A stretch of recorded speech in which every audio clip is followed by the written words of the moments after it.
अपने शहर की लेटेस्ट खबरों के लिए चैनल को सब्सक्राइब करें और बेल आइकन को दबाएं।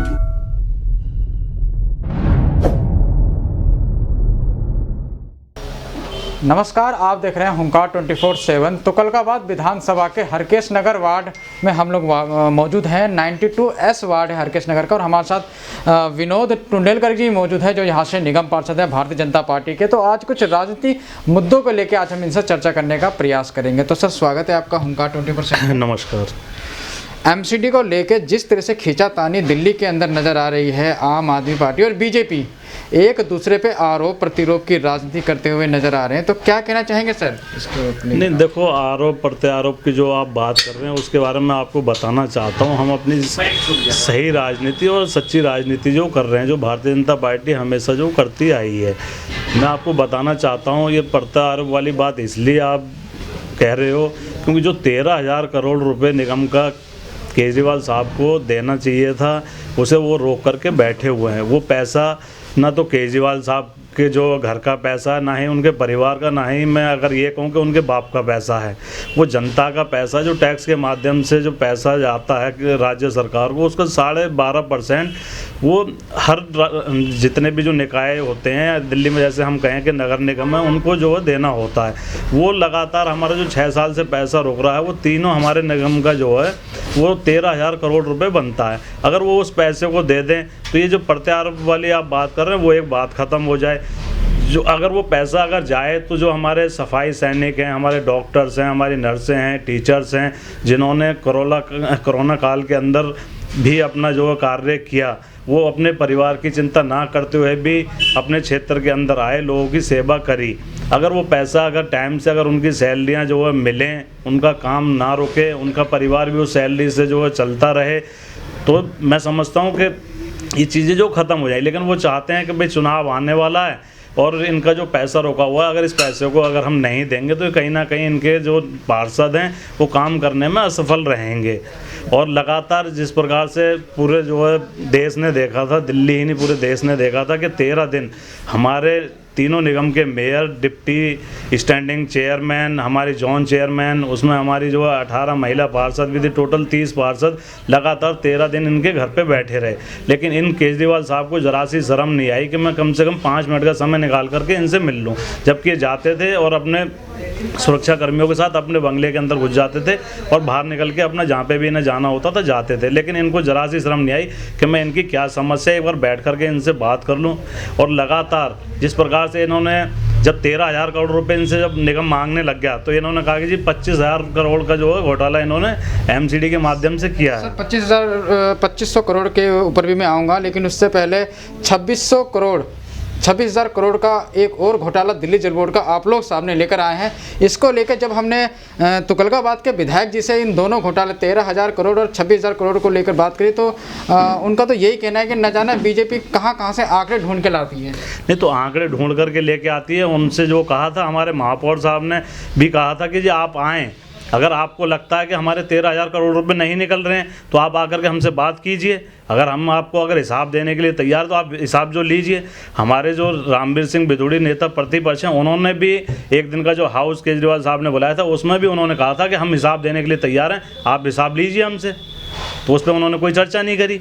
और 26,000 जो इन्होंने घोटाला जो बीजेपी के माध्यम से जो लगाया इनके ऊपर, वो गलत घोटाला नहीं है। इन्होंने घोटाला किया है जहाँ जल बोर्ड एक समय जो है फ़ायदे के अंदर जो चलता था, और आज आप उसको जो लोन दे रहे हो, क्या जरूरत पड़ी लोन देने की? जब कहीं ना कहीं वो घोटाला है, उसके अंदर पैसे की जो कमी आई है, जब भी तो आपको लोन देना पड़ रहा है। 2500 करोड़ का घोटाला आम आदमी पार्टी बता रही है। आप लोगों ने नॉर्थ एमसीडी और साउथ एमसीडी ने मिलकर जो है घपलेबाजी करी है, तो उसको लेकर नहीं तो जो घपलेबाजी करी है तो केजरीवाल साहब आकर के उसका हिसाब लें। हमारे महापौर जो हिसाब देने के लिए तैयार हैं, हमारी स्टैंडिंग कमेटी हिसाब देने के लिए तैयार है। आप बैठें, आप हिसाब करें। जो है जब हिसाब ही नहीं करोगे, 13 दिन जो व्यक्ति बैठे रहे उसके दरवाजे के पास, लेकिन वो एक भी बार उनसे नहीं मिला। क्यों नहीं मिला, क्या कारण है? अगर तुमने घोटाला हमने किया है, अगर भारतीय जनता पार्टी ने जो निगम में सरकार है अगर घोटाला किया है तो आप उनसे हिसाब लो, उन्हें बताओ कि जी आपने ये घोटाला किया है। जिस प्रकार से हम 13,000 करोड़ रुपए हमने बता रहे हैं ना कि आपने ये हमारा जबरों का, ये इतना जो पैसा जबरों का, हमारा टोटल तीनों निगमों का 13,000 करोड़ है, तो हम बता रहे हैं अपना हिसाब। जो तुम क्यों हिसाब नहीं लेते हो? भाई कहीं ना कहीं आपके दिमाग के अंदर गलतियां हैं, आपने घोटाला किया है। आपके विधायक लगातार जो घोटाला कर रहे हैं, आपके विधायक जल बोर्ड में लगातार घोटाला कर रहे हैं, आपके विधायक जो जल बोर्ड घोटाले के अंदर जेल भी काट चुके हैं। अगर बात करी जाए चुनाव की, जो चुनाव 2022 में एमसीडी के आने वाले हैं, उसको लेके आम आदमी पार्टी ने डोर टू डोर और मोहल्ला सभाएं के माध्यम से, नुक्कड़ सभाओं के माध्यम से कहीं ना कहीं बीजेपी के भ्रष्टाचार की बातें जनता को बताने का प्रयास कर रही है। तो इसके बारे में क्या कहना चाहेंगे सर आप? नहीं देखो, जानने को तो कोई भी जा सकता है, चुनाव आ रहा है, चुनाव में हर पार्टी अपनी तैयारी करती है, लेकिन अगर जो घोटाला किया तो घोटाले को साबित करिए ना, भाई साबित करिए। हमारे महापौर साहब जो वहाँ बैठे रहे, आपसे लगातार जो मांग करते रहे, एक दिन का पूरे दिल्ली के अंदर 280 वार्डों के अंदर उपवास जो रहा था, एक दिवसीय उपवास रहा था आपने। इनका 13,000 जो करोड़ हमारा रुपए जो नहीं दे रहे हैं, उसको लेकर के उपवास रहा था। जगह जगह हमने इनके खिलाफ जो प्रदर्शन किए। अगर हमारा पैसा नहीं है तो आप हमसे आकर के हिसाब जो करो। और रही सभाओं की बात, तो अपना देखो, हर पार्टी का अपना अपना जो एजेंडा होता है, अपना अपना माध्यम है, किस तरीके से उन्हें जो लोगों के बीच में जाना है। हम तो लगातार लोगों के बीच में वैसे ही रहते हैं। कई बार आपने भी जो देखा है कि हम विजिट भी कई बार मैं करके आए हूँ, आप आए तो खुद ही आपको पता चल जाता है हम लोगों के बीच में जो रहते हैं। तो सर क्या लगता है, जिस तरह से अब चुनाव आ रहा है और आम आदमी पार्टी और बीजेपी एक दूसरे के सामने एमसीडी को लेके आमने सामने नजर आ रही है, इसका कुछ ये जो आरोप प्रतिरोप है जो आने वाले 2022 के चुनाव में, इस पर कुछ असर पड़ेगा क्या इसका? नहीं देखो, असर क्या पड़ना, ये तो उनका काम है। देखो, उनकी पार्टी है, उनको अपनी पार्टी कैसे चलानी है, क्या करना नहीं करना। हमारी पार्टी की क्या योजना है, हमारी क्या योजना है, वो तो जब चुनाव आएगा उस समय जो पता चलेगा। दिल्ली सरकार अपने स्कूल मॉडल को लेके चुनावी मैदान में उतरने को तैयार है, और एमसीडी अपने स्कूलों को लेके किस तरह से चुनावी मैदान में उतरेगी, क्या कहना चाहेंगे सर? देखो, इस स्कूल की अगर आप बात करें तो मैं बताना चाहता हूँ, जब केजरीवाल साहब 2015 में चुनावी मैदान में आए थे तो उन्होंने घोषणा की थी, और उनके जो है घोषणा पत्र में भी ये था कि मैं नए 20 कॉलेज बनाऊंगा, 500 नए स्कूल बनाऊंगा। अगर मैं आपसे ही जानना चाहता हूं, आप बताएं, और मैं दिल्ली की जनता से भी पूछना चाहता हूं, अगर एक नए कॉलेज की नींव इन्होंने कहीं पर रखी हो, 500 कॉलेज स्कूलों में से अगर एक नया स्कूल अगर इन्होंने कहीं अगर बनाने का काम किया हो, केवल इन्होंने कमरे बनाए हैं, और कमरे का भी इन्होंने खर्चा दिखाया 25 लाख रुपए। क्या एक कमरे का जो खर्चा 25 लाख रुपए आता है? तो हर जगह घोटाला करते हैं। और अगर स्कूल की बात करें, हरकेश नगर के अंदर हमारा जो प्राथमिक जो विद्यालय है उसके अंदर हमने एक और पक्की बिल्डिंग बनाने का काम किया है, और मैं ठोक करके कह सकता हूँ कि ऐसी बिल्डिंग इस पूरे क्षेत्र के अंदर कहीं नहीं है। इसी प्रकार से इंदिरा कल्याण बिहार के अंदर भी हमने स्कूल की बिल्डिंग पक्की बनाने का काम किया, जो 40 वर्षों से टीन साइड के अंदर चलती थी। तो सर अगर पार्क की बात की जाए तो बहुत से पार्क एमसीडी के अंतर्गत आते हैं, तो उन पार्कों को लेके आपने अपने वार्ड में किस प्रकार काम किया है? नहीं, पार्क के लिए मैं आपको बता रहा हूँ, F39 ओखला फेज़ 2 के अंदर पार्क, वो इस तरीके का पार्क था, केवल नाम पार्क था, लेकिन वहाँ खुले में लोग शौच किया करते थे। वहाँ पे जानवर, सूगर ये सब जो घूमा करते थे, कीचड़ रहती थी, कोई उस पार्क के आसपास से भी गुजरता था तो उसे इतनी बदबू आती थी कि लोग रास्ता भी चेंज कर दिया करते थे। लेकिन जैसे ही मैं पार्षद बना, हमने उस पार्क को सुंदर पार्क के रूप में बनाने का काम किया। वहाँ लोगों को जो ओपन जिम की सुविधा मिल सके, जो अफोर्ड नहीं कर सकते, भाई ओपन जिम के अंदर जाने के लिए 1000 रुपये, 1500, 2000, 3000 इस प्रकार की राशि देनी होती है, लेकिन वो भी फ्री में अपना जो जिम कर सके, तो ऐसी ओपन जिम की व्यवस्था हमने वहाँ पे की है। बच्चे पार्क में झूल सकें, खेल सकें, वहाँ पे हमने झूला लगाने का भी काम किया है। बरसात में लोग वहाँ अगर बारिश आ जाए तो छतरी के नीचे बैठें, ऐसा हमने वहाँ पे छतरी बनाने का भी काम किया है।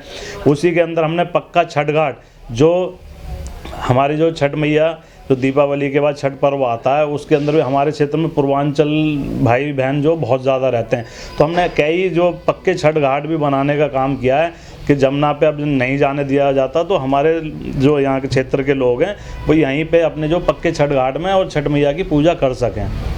तो ये विनोद टुंडलकर जी हमारे साथ है। वैसे हरकेश नगर वार्ड यानी तुगलकाबाद विधानसभा से पहली बार भाजपा के निगम पार्षद चुन के आए, और बहुत सारे काम जैसे कि ये बता रहे हैं, पार्क के ऊपर, शौचालय के ऊपर, और बहुत सारे ऐतिहासिक काम इन्होंने इस वार्ड के अंदर किए हैं।